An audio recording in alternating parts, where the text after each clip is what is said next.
La coartación longitudinal impide que la articulación del codo en extensión se disloque cuando se ejerce una fuerza hacia abajo, como por ejemplo cuando queremos levantar un objeto muy pesado en extensión o cuando nos caemos y el brazo también está en extensión. Los componentes que dan la resistencia a la tracción longitudinal son los ligamentos colateral radial y cubital. Aparte tenemos los principales que son el tríceps braquial, el bíceps braquial y el coracobraquial.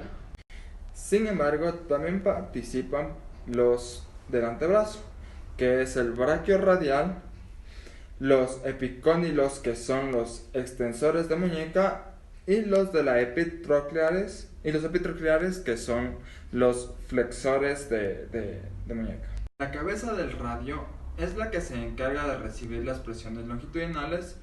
Por ejemplo, al realizar una flexión de pecho,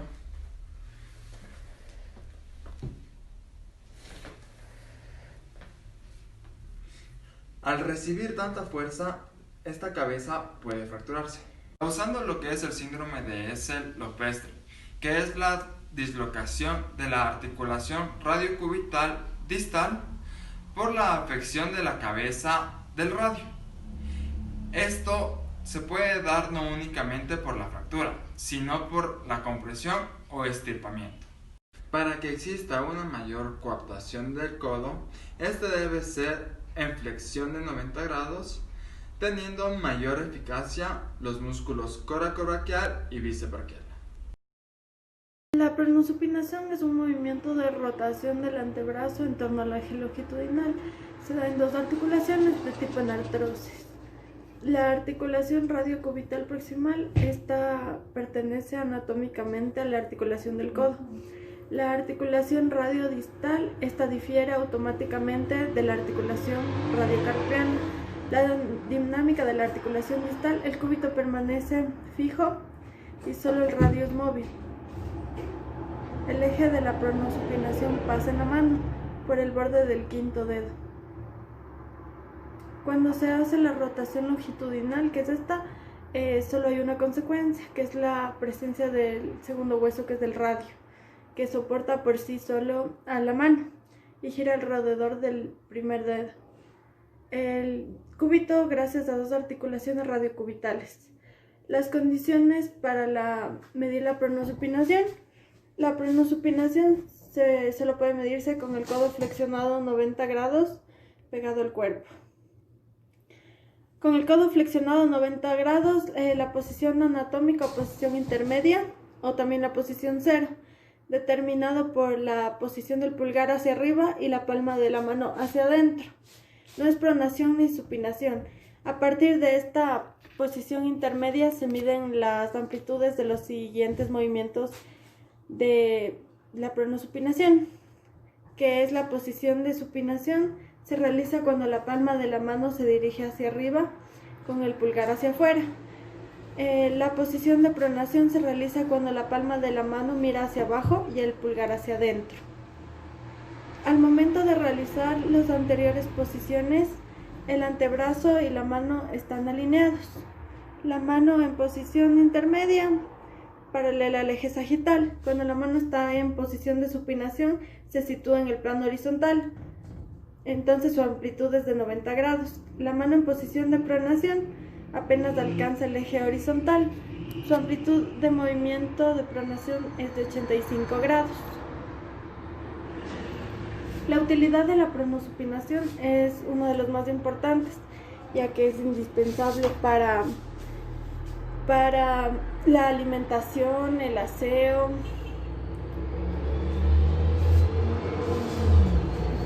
de la mano. Este control nos permite la colocación de la mano para alcanzar un objeto y llevarlo a la boca. Es indispensable, como les dije, para la alimentación, la función del aseo, desempeña un papel esencial en todas las acciones de la mano y en particular durante el trabajo. La mano puede sujetar la bandeja o un objeto en supinación, o bien comprimir un objeto hacia abajo, o apoyarse en pronación. Como van a ver aquí, nos permite apoyarnos cuando la mano está en pronación. También permite realizar un movimiento de rotación en las presas de entradas rotativas, como cuando se utiliza un destornillador en el que el eje del utensilio coincide con el eje de pronosupinación. Pronosupinación modifica la orientación de la herramienta a través del mecanismo de la rotación cónica. Cuando tienes un martillo, en este momento no tengo un martillo, haces un movimiento cónico de modo que el martillo golpea el clavo.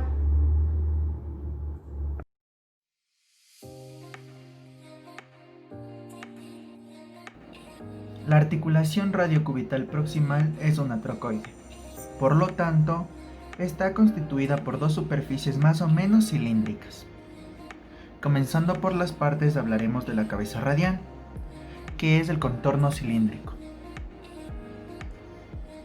Seguida de esta, en su cara superior, se localiza una superficie cóncava, llamada la cúpula radial.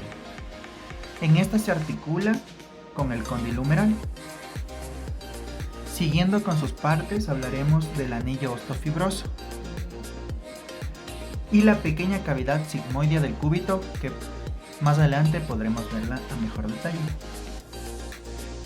La cavidad sigmoidea del cúbito tiene una parte llamada cresta romana y el ligamento anular, que se puede ver en esta parte. Este ligamento es una banda insertada en los bordes anterior y posterior. Seguido de esto, si lo cortamos,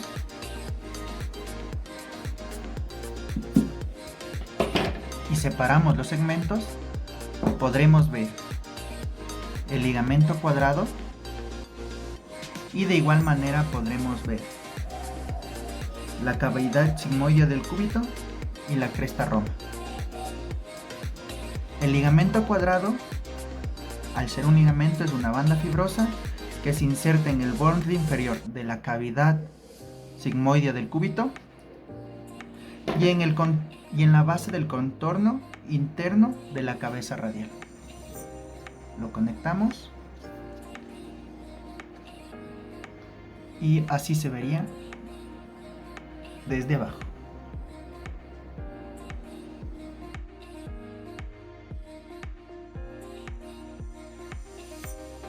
La epífisis distal del radio conforma dos superficies articulares.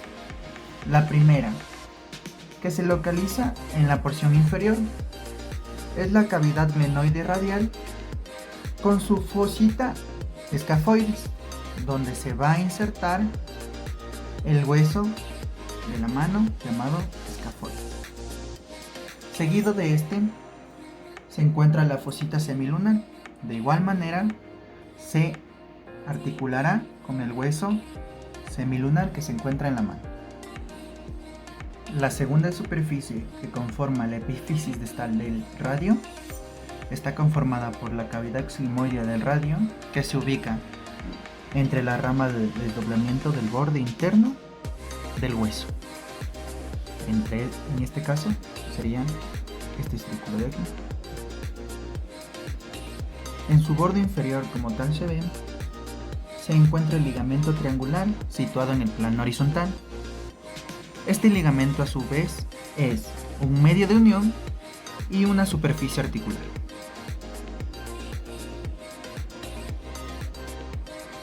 El ligamento triangular es muy importante dentro de la articulación, ya que este soporta una de las fuerzas importantes que puede ser la tracción, que es el estiramiento en forma horizontal. Además de eso, la decompresión, que es la fuerza vertical que se ejerce sobre el mismo. En este ejemplo sería fuerza vertical. Y el descizallamiento, el cual es muy fácil de explicar al doblar el ligamento. Gracias. Esta función la completa el ligamento anterior de la articulación radiocubital distal, que está representado en verde. Pero hay dos articulaciones nuevas que tienen una función que han visto la luz recientemente. Como primera es la expansión palmar del ligamento anular dorsal del carpo, que se puede representar en rojo. Y segundo, que es el tendón del músculo extensor cubital del carpo, que está representado por el sorbete. Estos elementos constituyen lo que se denomina la encrucijada fibroaponeurótica interna de la muñeca. Podemos representar gráficamente dos estructuras dentro de nuestro cuerpo. La primera es el tendón del músculo externo cubital del carpo, representada en morado, que termina en la base del meñique, y el ligamento anterior de la articulación radiocubital distal. Gracias.